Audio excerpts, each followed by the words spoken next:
கெங்கே ச யமுனை சேவ கோதாவரி சரஸ்வதி நர்மதே சிந்து காவேரி ஜலஸ்வின் சந்நிதி குரு. இப்படி சொல்லிதான் தினமும் நாம் ஸ்நானம் செய்ய வேண்டும், குளிக்க வேண்டும். அதனால் எவ்வளவோ புண்ணிய சக்திகள் கூடும். இப்படி மூர்த்தி தீர்த்தம் தலம் முறையாக தரிசிப்போருக்கு கண்டிப்பாக முக்தி நிச்சயம் நிச்சயம். இப்படிப்பட்ட வகையிலே திருச்சி உச்சி பிள்ளையார் தல வரலாற்றை அளித்து வரும் நமது குருமங்கள கந்தர்வா ஸ்ரீ வெங்கட்ராம சுவாமிகள் உச்சி பிள்ளையார் கோயில் தெப்பக்குள தீர்த்த மகிமையாக நமக்கெல்லாம் ஒரு அற்புதமான ஒரு நிகழ்ச்சியை எடுத்து சொன்னார். 1996 மார்ச் மாதம் நாமெல்லாம் கேட்டோம்.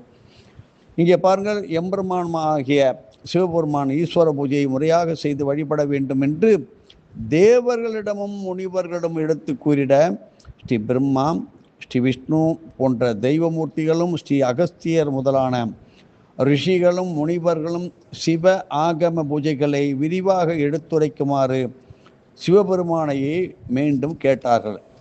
அவர்களுடைய வேண்டுகோளை அப்படியே ஏற்று எம்பெருமான் பூலோக மக்களுக்கு உகந்த ஒரு ஆகம பூஜை முறைகளை அனைத்து ரிஷிகளுக்கும் முனிவர்களுக்கும் தனது திருவாய் மலர்ந்து விளக்கி கொண்டு இருந்தார். பார்வதி, முருகப்பெருமான் உள்ளிட்ட பலரும் சிவபூஜை மகிமைகளை கேட்டு கேட்டு ஆழ்ந்த பரவசத்தில் லயித்தார்கள். அப்படிப்பட்ட சமயம் பார்வதி அம்மையார் தன் தலையை திருப்பி வேறு ஒருபுறம் சற்றே பார்த்திட, சற்றே கவனக்குறைவால் நேர்ந்த பார்வதி தேவியின் ஒரு சாந்த நிலை, அதாவது பிறண்டு போனது. அப்படி பிறந்தமையை கண்டு கொஞ்சம் கடிந்து கொண்ட சிவபெருமான் அன்னையை ஒரு சாபம் கொடுத்தார், ஜபித்து விட்டார். தாயை சபித்ததை தாங்க முடியாமல் கந்தவேல் தன் தந்தையான சிவபெருமானிடம் அன்னையை சபித்தது தவறாகும் எப்படி அப்படி ஒரே வாதம், சண்டை போட்டார் முருகன். பார்வதி தேவிக்கு பரிந்து பேசியதை பொறுக்காமல் சிவபெருமான் முருகப்பெருமானையும் அவர் பேச்சு திறமையும் நீ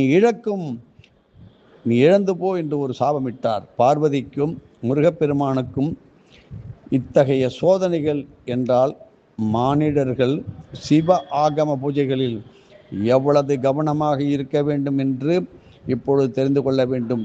சிவாகம பூஜை என்பது அப்படிப்பட்ட ஒரு அற்புதமான ஒன்று. அதை தவறாக சொல்லக்கூடாது. நமக்காக அந்த சாபத்தை ஏற்று நல்வழி காட்டி நம்மை வழிப்படுத்தி நெருப்படுத்த பெரும் சுமைகளை ஏற்கின்றார்கள் தேவர்களும் ரிஷிகளும்.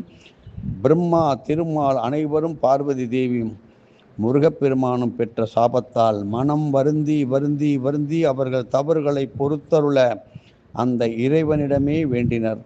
அவர்கள் முறையீடுகளை கேட்ட எம்பெருமான் கொஞ்சம் மனமிறங்கி அவர்களுக்கு ஒரு அற்புதமான பிராயச்சித்தம் என்கின்ற பரிகாரம் அளிக்க முன்வந்தார். எப்படிப்பட்ட பிராயச்சித்தம்? சிவபூஜையிலே தியானம் கலையாது அற்புத நிலையில் திகழ்ந்த ஸ்ரீ கணபதி மூலமே தாயும் இளையவனும் பிராயச்சித்தம் அடைவார்கள் என்று அப்படி சொன்னார். அப்படி ஸ்ரீ விநாயகர் விஸ்வரூபம் கொண்டார். ஜோதி சொரூபமாக எம்பெருமான் தியானத்தில் லயித்து இருந்த இடத்தில் ஓங்கார பீடமிட்டு அமர்ந்தார். தம் துதிக்கையை ஆதிசிவனின் சிரசில் அதன் மேல் ஒரு குடையாக கவிழ்த்து பிடித்திட சிவனின் ஜடாமுடியில் பொங்கும் கங்கை பிரவாகத்தில் அந்த துதிக்கையில் பட்டு அந்த குடை மழையாய் அப்படி கீழே வழிந்து சிவனையே அபிஷேகித்தது. அனைத்து தெய்வ மூர்த்திகளும் 33 கோடி தேவர்களும் சித்தர்களும் மகரிஷிகளும் இப்படிப்பட்ட அரிய காட்சியை கண்டு சந்தோஷம் கொண்டார்கள். அப்படிப்பட்ட அபிஷேக நீர் வெளிவந்து ஓடி எங்கே வந்தது? திருச்சிராப்பள்ளியில் அமுதமான குளமாக மலர்ந்து இன்றும் நாம் பார்க்கின்றோம்.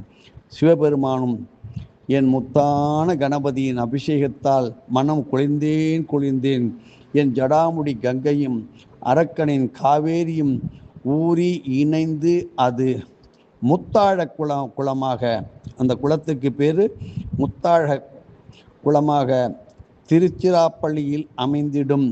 அதில் நீங்கள் இருவரும் முதலில் நீராடி ஸ்ரீ கணபதியை அபிஷேகித்து அங்கு தாயும் ஆனவராய் உரையும் எமக்கும் அபிஷேகம் செய்வீர்களாக என்று எமக்கு மேல் தும்பிக்கையான் நின்று எம் உச்சியில் அபிஷேகத்தமையால் திருசிர மலையின் திருசிர அந்த மலையில் உறையும் எம்முடைய தாயுமானவ சொரூபம் விளங்கும் மலைமேல் உச்சி பிள்ளையாராய் அமருவான் என்று ஒரு அற்புதமாக அருள்பாலித்தார்.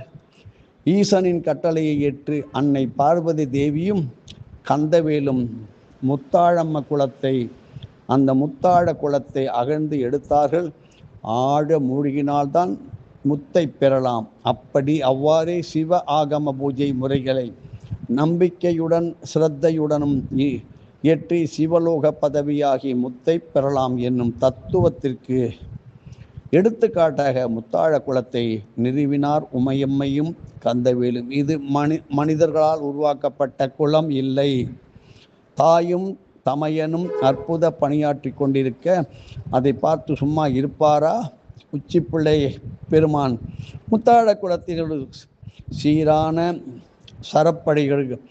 படிக்கட்டுகளை அமைத்து கொடுத்து அப்படி பண்ணார் உச்சி பிள்ளையார். இந்த திருப்பணிகள் அனைத்தையும் தனது செந்தாமரை கண்களால் தரிசித்து பெருமகிழ்ச்சி அடைந்தார்.